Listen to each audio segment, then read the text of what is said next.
Hi team, this is your coach, Dane Deutsch, and I want to be able to share with you today some really interesting thoughts in terms of technical performance and character. I want to introduce you to something I call the Tricycle Effect. And in order to do that, I want to be able to share with you a blog that I recently wrote and compare that with a Simon Sinek video that I also saw recently. So my blog is called the Ararat Connection, and the whole idea here is to be able to contrast and compare what is performance and how does that compare with trust. More importantly, is performance more important than trust? So I'm going to go through my blog here and give you an illustration of some of the things that I think are pretty important in terms of hiring people for your business, as well as being able to bring people on your team. Maybe you're not the person who hires, but maybe you're the person who has to onboard. So again, welcome. I'm Coach Dane, and I'm your character builder coach. Being that I was a U.S. Air Force veteran, and the military is always leading and on the cutting edge of leadership thought and skills, I thought you might enjoy this video teaching by Simon Sinek. So I encourage you to go to this prompt right here, which is inside the blog, and I'll post this link to the video in the blog as well.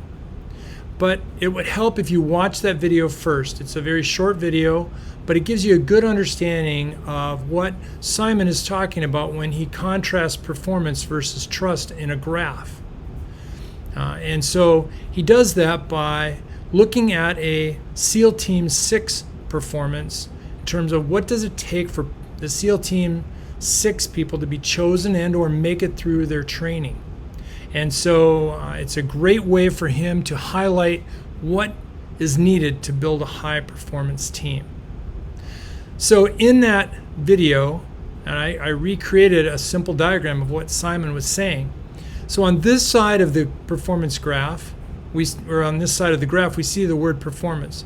On the bottom of the graph, we see trust. So obviously, if you have a low performer, that's what LP stands for, and a person with low trust, they're in this lower left quadrant. If you have a very high performer, but low trust, they're going to be in this upper left-hand corner quadrant. And of course, if you had somebody with high trust but very low performance, medium performance with high trust, and high performance with high trust, those all indicate different eligibilities for people based on their performance versus trust. What we all really want is a high performer with high trust, and that is the ideal. And most of the time, we're not going to get that kind of person. And what Simon talks about in his video is that the SEAL Team 6 would rather have someone who is a medium performance and high trust than somebody is high performance and low trust, because one is on the battlefield and one is off the battlefield, and he does a great job of explaining that. So I teach exactly what Simon is sharing in this video, both as an instructor full-time at UW Stout in Menominee, teaching cyber technology ethics, and as a coach, entrepreneur, and business owner at the Leadership and Management Development Center in Character in Rice Lake, Wisconsin. My take is a little bit different than Simon's, however, but I build on what Simon says. So Simon's discussion of the concept of Team SEAL 6 performance runs parallel to the illustration of the Competence Wheels in a book I authored entitled The Tricycle Effect. If you visit the Tricycle Effect book on Amazon, and I put a link in this blog for you to be able to do that, you can read the foreword in the first chapter for free. The first chapter will give you a complete outline of the Tricycle Effect itself, what the character wheel is, what do those spokes stand for, and what are the back two wheels in terms of competence, and what is the seat of courage, or what I call the choice, seat of choice to make the courageous choices in life. So if I take the graph that Simon was talking about there and just overlay it with my Tricycle Effect graph, you can see that the trust side of the graph that Simon is referring to is what I call the character wheel. So trust was at the bottom of his graph, and I replaced that with the character wheel.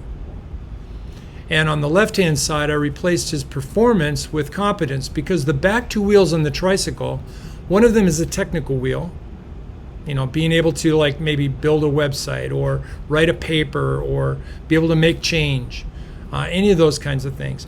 And then you also have on the other wheel, the small wheel in the back on a tricycle, is the people wheel, like communications, teamwork, critical thinking skills, and those kinds of things.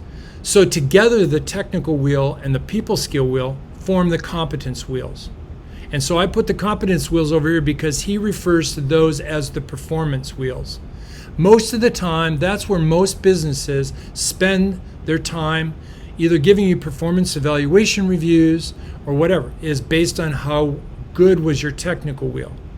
Maybe some about the performance with the people skills. How well do you get along with colleagues? Do you encourage others and so forth like that? But very seldom do we have anyone actually measuring character, or in the case of what Simon talks about, trust. So again, in these 4 quadrants, you have the person who has low competence and low character. Character I made a CH. You also have maybe a person who has high competence with low character. And you then in the far right-hand corner, the ideal person has high competence and high character. And in the lower right-hand corner quadrant, you have low competence and high character. So if someone can't write a letter, even if they have great character, their competence is low. What we really want is probably, just like Simon said, someone who has medium competence but high character. We can trust that person not only on the playing field or in business, but off the playing field or outside of business. So to sum that up, basically I like to say that performance is to competence as trust is to character. And Simon says almost no one is measuring the trust factor. That is the sad truth. And yet, that is the most important skill we all need to grow, the character skill. We need to be measuring character in our organizations as a critical part of our performance evaluation as well as in the hiring process. Nothing is more important than getting the right people on the team or the bus, so to speak, by hiring primarily for their character skill. And yet, there are very few HR people that even talk about character. It takes a lot of courage, remember that tricycle seat, to make a decision to hire for character. In the 40 or so years that I have been in several businesses, including as an officer in the United States Air Force, I never fired anyone for technical skills. However, almost 100% of the time, I would say I fired people for character skills. So we definitely seem to have it all wrong. We need to hire for character and train for the competence. Even Warren Buffett says, quote, and this quote comes out of a quote from Inc.com. He says, quote, "We look for 3 things when we hire people. We look for intelligence, we look for initiative or energy, and we look for integrity. And if they don't have the latter, the first 2 will kill you. Because if you're going to get someone without integrity, you want them lazy and dumb. In other words, if they don't have integrity, it might be just the opposite and they'll hurt your organization more than help you. You could look at his intelligence as being your IQ, like the technical skill. You could look at the initiative and energy as being more like the EQ, or the emotional quotient or skill, meaning the people skill.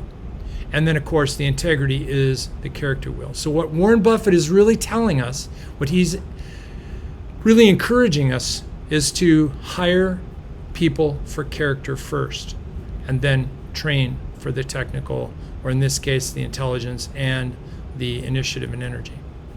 So we need competence, yes, intelligence and initiative and energy. But more importantly, and this is the big but, we need character, which leads to trust, even more so, especially within our teams. So if you want to learn more about how to develop your character skills, then visit me at my website at www.lmdc.us, or you can also find me at www.thetricycleeffect.com. And if you just search for the hashtag The Tricycle Effect, you'll find me out there. So I want to encourage you again to lead with character first. That's the primary way you're going to find real success, and even more than that, real significance in life. So until next time, keep leading with character first. Trike On. This has been Coach Dane. Thank you.